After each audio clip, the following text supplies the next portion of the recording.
I am the product of two immigrants. Much like many of my friends, classmates, and peers, my parents were born in another country, spoke a different language, and followed unique cultural customs.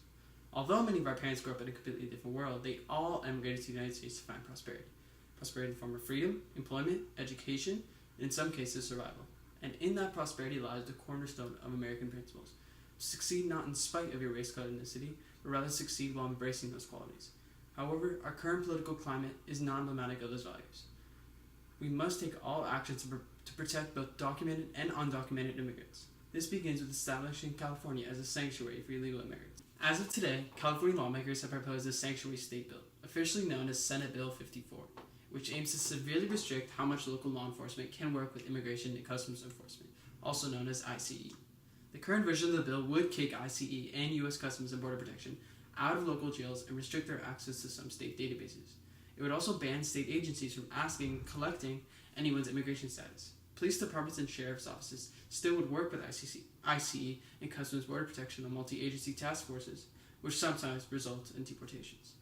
SB 54 specifies that it is not violating the federal statute. Instead, the bill aims to limit what information local agencies can gather, so that when ICE asks about immigration status, local agencies are allowed to communicate but won't have much to say. This new California bill comes just as President Trump signed an executive order to make good on his campaign pledge to block federal funding to states and cities where local law enforcement refuse to report undocumented immigrants. I believe that California lawmakers should put SB 54 into law at risk of federal cuts. Many Californians have shown sentiment towards this movement. In fact, more than 40 counties across California have some sort of sanctuary policy, including cities like Los Angeles, San Francisco, Sacramento, and Palm Springs. There are up to 2.6 million undocumented immigrants in California, according to the Center for Migration Studies. The three largest countries of origin are Mexico, El Salvador, and Guatemala. These undocumented immigrants pay taxes, however, do not receive the benefits of social programs. In fact, a New York Times study shows undocumented workers contribute about $15 billion a year annually to Social Security through payroll taxes, and only take out about $1 billion. Illegal immigrants in California are also a large makeup the agricultural labor force and typically receive lower wages, keeping the prices of produce relatively low. Furthermore, if SB 54 is passed, California will stand symbolically in solidarity with those affected and hopefully inspire other cities, states, and communities to follow suit. California must, as a state heavily comprised of minorities, stand with those who helped build this country. Opposing arguments may claim that illegal immigrants are a hindrance to California. Those who support this argument state that undocumented immigrants increase crime. These statements could not be farther from the truth. In reality, the National Bureau of Economic Research published work concluding that immigrants are less likely to commit crimes than people born in the United States. Analysis from census data from 1980 to 2010 show that among men ages 18 to 49, immigrants were only 1/2 to 1/5 as likely to be incarcerated as those born in the United States.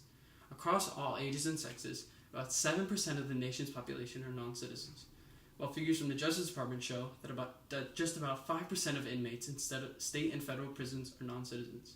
Albeit illegal immigrants are technically illegal, and some do have negative effects, their overall contribution to society cannot be understated. California has to protect these immigrants from these inhumane deportation forces to the best of its ability. The American standard of acceptance is at risk. California needs to become the first sanctuary state as an act of defiance to those who wish to disregard that standard. I probably wouldn't be here if the United States didn't have open arms and integrated my parents into this society.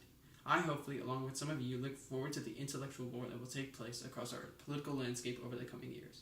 Undocumented immigrants are a key cog in the economic machine of California, as well as a contributor to the most diverse state in the country. If my argument does not appeal to you on a logical level, then I would ask you to consider the emotional aspect.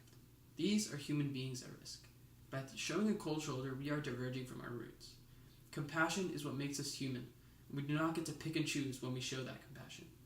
Hopefully you agree and we can move forward. Thank you for your time.